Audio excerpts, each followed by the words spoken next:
سو ان کا تخیل اور ہمارا فلموں گنز آف نیور آن والا، so it make sense, please جاری رکھیے گا. جی. اور وہ جو ان کے ڈیفینس سیکرٹری ہیں وہ بھی فاکس نیوز پر بہت عرصے وہ کرتے رہے ہیں، نیوز کاسٹر اور analyst and defence analyst and so. اور ظاہر سی بات ہے امریکہ میں ہر وقت امریکہ جنگ میں رہا ہے، تقریباً ہر وقت ہی رہتا ہے، تو سینس آف نیشنلزم ہمیشہ رہتا ہے. اور آبویسلی وہ بڑی ایک پازیٹیو چیز بھی ہے نیشنلزم پیک پر ہونا، لیکن ظاہر سی بات ہے اس سے پھر آپ فالس انڈرسٹینڈنگ بھی ڈیولپ کرتے ہیں کہ جی جس طرح آپ نے ریگریٹ کرتے ہیں وہ، لیکن بہت عرصے کی بات کرتے ہیں. جس طرح افغانستان میں 20 سال رہ کے گئے، ابھی ایک امریکن ایکسپرٹ نہیں ہے جو اس چیز کو لے کے پریشان نہیں ہوتا what were we doing in Afghanistan for 20 long years, مطلب ہم کرنے کی کیا کوشش کریں. عراق میں ایکسیپٹ ناؤ تقریباً تمام جو ان کے ایکسپرٹس ہیں کہ جی it was something completely false, کہ ویپنز آف ماس ڈسٹرکشن تھے ہی نہیں، اور ہم نے جا کے حملہ کر دیا اور اتنی تباہی کی، millions died and millions per obviously suffering ہوئی اتنی زیادہ. سو ابھی وہ جو آئی تھنک میں ایڈمرل صاحب کی بات سے اگری کروں گا کہ وہ ایک اس کو دباؤ ڈالنے کے لیے استعمال ضرور کر رہے ہیں کہ زمینی جنگ کرنے کے لیے. سب سے بڑا مسئلہ جو فیس کر رہے ٹرمپ اب اور ان کی ایڈمنسٹریشن وہ امریکہ میں پبلک کا رسپانس ہے. آپ نے دیکھا ابھی 2 دن پہلے جو پورے امریکہ میں پروٹیسٹ ہوئے 70 لاکھ ان all 50 اسٹیٹس جا کے and several cities جا کے. ابھی جو لیٹسٹ ہوئی ہے اس کے اندر 90 لاکھ. جی 90 لاکھ. سو 90 لاکھ لوگ جب نکلے ہیں پروٹیسٹ کرنے کے لیے، سو وہ تو ایک بڑی لمیٹڈ قسم کی جنگ ابھی تک 1 مہینہ ہوئی ہے. امیجن کریں کہ اگر گراؤنڈ ٹروپس آئیں، اور جب ابھی ہمارے مہمان یہ بتا رہے تھے کہ اس سے تو چانس یہ ہوگا کہ اس میں ان کی امریکن کیجولٹیز بڑھیں گی. So I don't think so he will undertake that, but he doesn't know how to get out. He doesn't know how to get out because Iran is not agreeing to the terms. اگر ایران ابھی آرام سے مان جائے کہ ٹھیک ہے جنگ ختم کرتے ہیں تو ٹرمپ نکل جائیں گے، لیکن ٹرمپ کے پاس ظاہر سی بات ہے اس مشکل میں کہ ٹو ایکسیپٹ ڈیفیٹ تو وہ ایکسیپٹ کرنے کے لیے تیار ہی نہیں ہے. ادر دین دیٹ تو ادروائز ان کا کوئی وہاں اس وقت لاجک ہے ہی نہیں. لیکن اس میں دوسری کمپلیکسٹی آتی ہے کہ اسرائیل کو کون بنائے گا. تو یہ جو ہمارے سارے وزرائے خارجہ بھی بیٹھے ہیں اور بڑی اچھی کوشش پاکستان کر رہا ہے، Pakistan must get the credit for all of these efforts. مسئلہ یہ ہے نا کہ سارے مختلف یہ جو کنسرنس ہیں، اتنی زیادہ کنٹریز انوالو ہو چکی ہیں، ان سب کو منانا کس طرح سے ہوگا؟ لیبنان کو کیسے سیٹسفائی کریں گے؟ فیوچر گارنٹیز کیسے دیں گے؟ اسرائیل کی طرف سے کون گارنٹی دے گا؟ امریکہ تو اگر گارنٹی دے بھی دے ایران میں کہ جی ہم آئندہ نہیں چھیڑیں گے، اسرائیل کی کون گارنٹی دے گا؟ So there is a lot of complexity about it. جی ایک تو ایڈمرل صاحب ہم نے کہا کہ وہ گنز آف نیور آرم ہالی ووڈ ورژن تو ہوتا ہے، مگر جو جس طرح آپ ایڈمرل تک پہنچے ہیں تو آپ وار گیمنگ کرتے ہیں. آئی ایم شیور ان کو بھی یہ مشورے دے رہے ہیں اور وہ آبویسلی نظر آ رہا ہے کہ وہ نہیں سن رہے ہیں. اور ابھی بھی آج بھی ان کی جو ٹویٹ آئی ہے اس سے ثابت ہو رہا ہے کہ جو پہلے 2 مفروضے تھے کہ یہ رجیم چینج، ہم یہ خامنئی صاحب کو شہید کریں گے اور ان کی ٹیم کو، اور یہ رجیم چینج ہو جائے گا اور یہ کوئی 2-3 دن کے اندر پیک اپ ہو کے نظام ہو جائے گا. آج بھی انہوں نے رجیم چینج کا ابھی بھی مفروضہ موجود ہے، پلس اس کے اندر وار آف ایٹریشن وہ سمجھ رہے ہیں ایک اور مفروضہ کہ اگر بہت بمباری کریں گے ایران کے اوپر، کوئی 6000 ٹارگٹ ہیں اور اب وہ ٹارگٹ میں یونیورسٹیز بھی، اسکول، ہاسپٹل، سیلینیشن پلانٹ اور وار کرائمز بھی والی لسٹ بھی ڈال دی ہے انہوں نے. تو اس کا نتیجہ کیا نکلے گا؟ کیونکہ ایران بھی ان ریٹیلیشن اسرائیل کے حائفہ کے اندر انہوں نے بھی جو ہے ان کے پلانٹ کے اوپر پھر نیوکلیئر کا خطرہ رہتا ہے، 2-1 دفعہ دونوں کے طرف ہو چکا ہوا ہے. پھر گلف میں سیلینیشن پلانٹ اور یہ انفراسٹرکچر تباہ ہونا شروع ہو گیا. تو where will all this lead to? جی بہت شکریہ. یہ جو آپ نے وار گیمنگ کا ذکر کیا، تو وار گیم تو فوج کے اندر ایک بہت کریٹک چیز ہوتی ہے جس میں ہر سیناریو کو، ہر آپشن کو مختلف طریقے سے ایک یونٹ جو ہے وہ ایک اینیمی ٹیم بن جاتا ہے اور اس کو پورا وار گیم کیا جاتا ہے کہ کس طرح سے کیا کیا ہو سکتا ہے اور اس کو کاؤنٹر کرنے کے لیے کیا کیا ہمیں اسٹریٹجک راستے جو ہیں وہ اختیار کرنے پڑیں گے. تو جیسے جنگ عظیم دوم میں کہا جاتا ہے کہ امریکہ نے اس کی بہت پہلے وار گیم کی ہوئی تھی کہ کس طرح وہ جاپان وغیرہ کو اور اپنے جو اینیمیز ہیں جرمنی اس کو کس طرح سے شکست دیں گے. تو اسی طرح ایران بھی ایک بہت بڑا, آپ کو جب ایرانین ریولوشن کے بعد جب سے یہ ان کے تعلقات میں ایک دراڑ آئی اور دشمنی بڑھتی چلی گئی, اور ایران عراق وار کے درمیان پھر آپ نے دیکھا کہ اس کے اندر بھی امریکن شپس جو ہیں ان کو نقصان پہنچا ہے اس میں عراقی مائن کی وجہ سے, ایران کے حملوں کی وجہ سے. تو انہوں نے ایک وار گیم 2002 میں کی جس کو ملینیم چیلنج 02 کا نام دیا گیا, جس میں ایگزیکٹلی یہی سیناریو تھا کہ اپنے ہرمز کو بند کرے گا ایران اور امریکی بحریہ کہ اس کو چھڑائے گی. لیکن اس کے جو اوپن سورس میں جو چیز پبلش کی گئی ہے اس میں جو ان کے جو ایران کو جو کمانڈ کر رہے تھے ان کے میرین کے لیفٹنٹ جنرل تھے وان ریپر صاحب, لیفٹنٹ جنرل وان ریپر, تو انہوں نے بہت ہی غیر روایتی طریقوں کا استعمال کیا جو کہ ابھی جس سے پڑھ کر ابھی ایران میرے خیال میں استعمال کر رہا ہے, کیونکہ ایران نے اس گیم سے سبق سیکھا.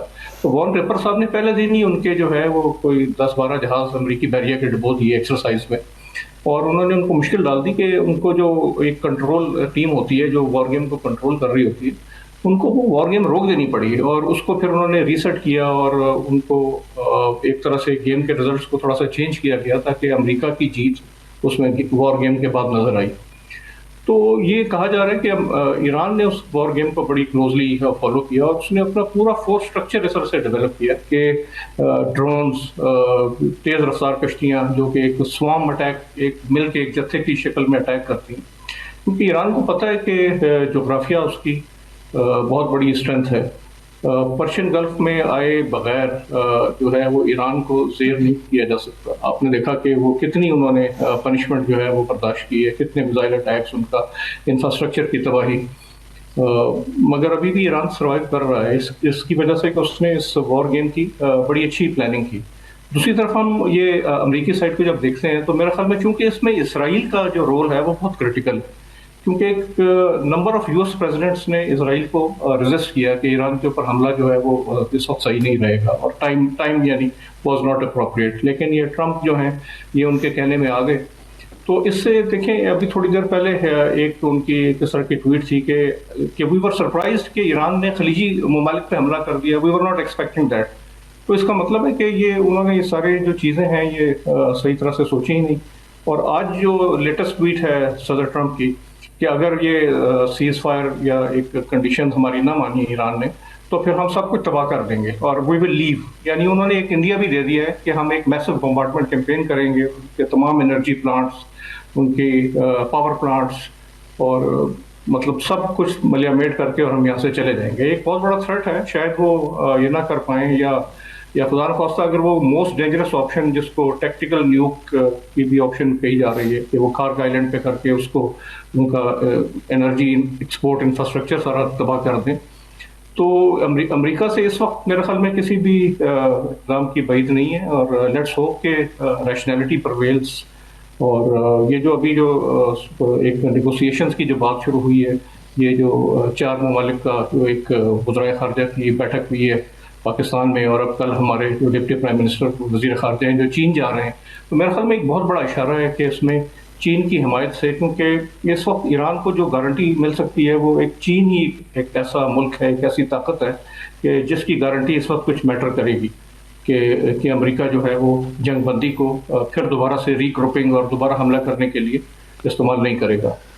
بل یہ سیمسن آپشن کا سن کے تو دل دہل جاتا ہے کہ یہ نیوکلیئر اس میں بھی جا سکتی ہے, اور لوگ یہ بھول جاتے ہیں کہ ایران کے پاس ابھی بھی 400 جو بتایا جاتا ہے گرام وہ افزودہ 60% انریچڈ یورینیم ہے, اور ڈرٹی بام کے لیے وہ جو 90% 99% نہیں چاہیے ہوتا وہ 60% سے بھی بن جاتا ہے. سو یہ بہرحال لیٹس ناٹ گو دیئر.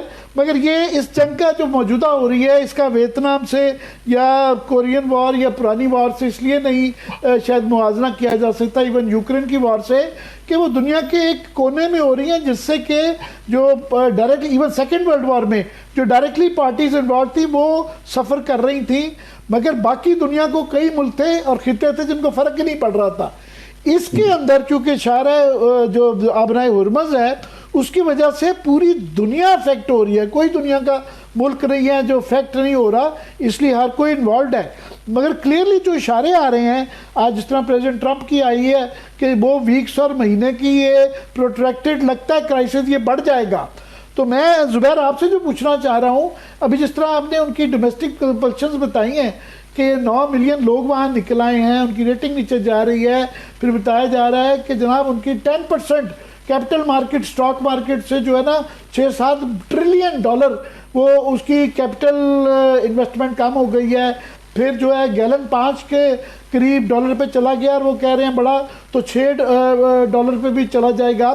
آپ امریکہ میں بڑا سمجھتے ہیں, تو اتنا ڈومیسٹک پریشر کے باوجود یہ کیا ٹرمپ کی لاجک کیا سمجھ رہے ہیں کہ یہ گیمبل کر رہے ہیں, پوسچرنگ ہے, کیا ہے؟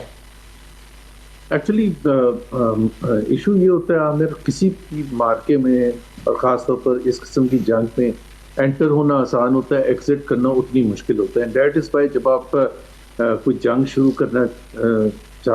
کرنے سے پہلے آپ یہ سمجھنے کی ضرورت ضرور محسوس کرتے ہیں کہ ہم ایگزٹ کیسے کریں گے. اب ہم افغانستان کی بات کر رہے تھے, تو میرا خیال ہے if I'm not wrong 7 اکتوبر ہی تھا, 7 اکتوبر 2001 جب امریکہ نے حملہ کیا افغانستان میں, اور ان کی جو اس وقت کی طالبان کی حکومت کی جو سارا انفراسٹرکچر تھا انکلوڈنگ ان کا جو ملٹری ہیڈ کوارٹر وغیرہ تھا, تقریباً پہلی رات تباہ کر دیا تھا. اب لگتا تو یہ تھا کہ پہلی رات تباہ کر دیا تو سب ختم ہو جائے گی, لیکن it still took 20 years for US to exit and the manner of their exit. ہم سب کو وہ امیجز یاد ہیں کہ کابل ایئرپورٹ پر کس طرح سے لوگ جہاز کے ساتھ لٹکے ہوئے تھے, and America had to run in haste. اور وہ بالکل رپیٹ تھا وہ سائگون 1975 میں, حالانکہ اس میں بھی اتنے سال ہو گئے تھے, نیگوسیشن بھی ہو رہی تھی, ایگزٹ کا فیصلہ بھی ہو گیا تھا, لیکن پھر بھی they delayed it to the extent کہ جب ہیلی کاپٹرز نے آ کے ان کے امریکن ایمبیسی آ کے لوگوں کو اٹھایا, بڑی مشکل سے ایگزٹ کیا تھا. سو امریکہ بلنڈرز تو بہت کرتا ہے, باوجود اس کے کہ سب سے بڑی ملٹری مائٹ ہے, باوجود اس کے کہ سب سے بڑی اکنامک پاور ہے. سو سم ویئر along the line تو بہت ہی ایک بیوقوفوں والی حرکت کر رہے ہیں. ٹرمپ ظاہر ہے ایک اسٹرانگ ہیڈڈ چیف ایگزیکٹو ہے, پریزیڈنٹ ہے, کمانڈر چیف ہیں, اور ان کے ارد گرد جو لوگ ہیں اتنے جالے اور اتنے ایکسٹریم ویوز رکھنے والے, میں نے تو وہ رمسفیلڈ وغیرہ تھے بہت ایکسٹریم کنزرویٹیوز تھے, لیکن اتنے زیادہ نہیں تھے جتنے اب ہیں. ان میں پھر ایک تھوڑا سا بیلنس تھا اور سمجھتے تھے ورلڈ پالیٹکس کو اور ایشوز کو. یہ ان کا مسئلہ یہ ہے کہ ہاؤ ٹو گیٹ ایگزٹ. اب ریپبلکنس کی جو ٹاپ لیڈرشپ ہے, کل انہوں نے ایک نیا ایوارڈ, وہ جو اسپیکر ہیں ان کے اسمبلی کے ہاؤس آف ریپرزینٹیٹیوز کے, انہوں نے کل ایک فنکشن ہوا جس میں انہوں نے ایک نیا ایوارڈ, پتہ نہیں کون سا, دا بیسٹ امریکن اور سم تھنگ لائک دیٹ, اور وہ مسٹر پریزیڈنٹ کو پیش کر رہے ہیں. اب جب تک ان کی ریپبلکن لیڈرشپ اس کو سپورٹ کرتی رہے گی, اس میں دراڑیں نہیں آئیں گی, تو Trump will continue to go ahead with whatever he is doing, and he can go to any extent. limited بھی ہو, وہ زمینی جنگ نہ بھی کریں, بٹ ان کی پریزنس ضرور رہے گی اور وہ اس قسم کی ڈیمانڈس نہیں ایگری کریں گے.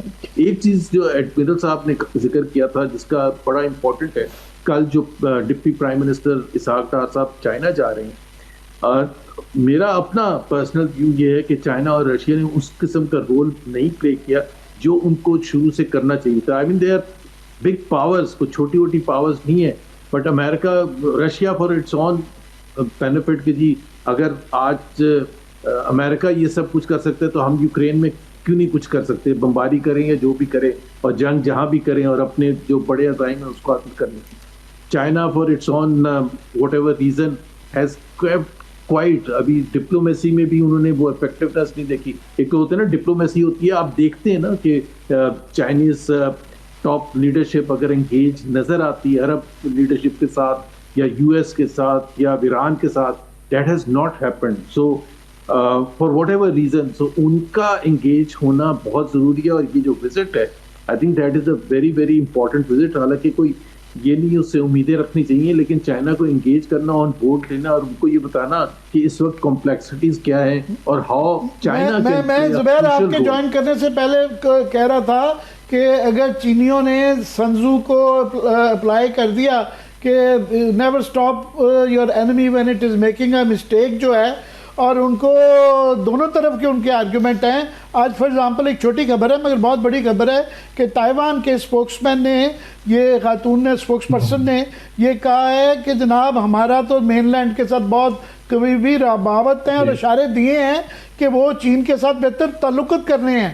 اور ظاہر ہے وہ دیکھ رہے ہیں کہ جب خلیج کے ممالک کا وہ کچھ حفاظت نہیں امریکہ کر سکا اور وہاں سے اسلحہ لے کے خلیج میں موو کر رہا ہے تو ہماری کل کو باری آ گئی تو ہم کیا کریں گے.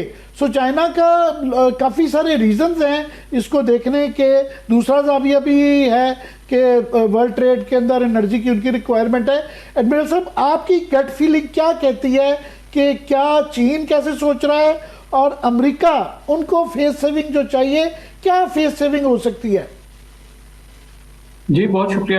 یہ آپ نے بڑی انٹرسٹنگ اور بہت خوبصورت کوٹیشن کی کہ never correct your enemy when it is making a mistake.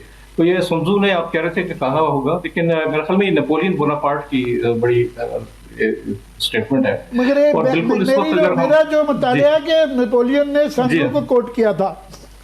اچھا ہاں بالکل بالکل, لیکن وہ نیپولین شاید مشہور ہیں اور جی سنزو تو بالکل چائنیز ایسٹرن وزڈم کے وہ تو مائنا اسٹریٹجسٹ ہیں بالکل. تو اس وقت جو اگر ہم چین کا اور روس کا ایک طرح سے ایک اسٹریٹجک اگر ہم دیکھیں ان کا, تو ان کا مقصد یہی ہے کہ امریکہ اس جنگ میں جتنا انوالو ہوتا چلا جائے تو اسی میں ان کی وکٹری ہے.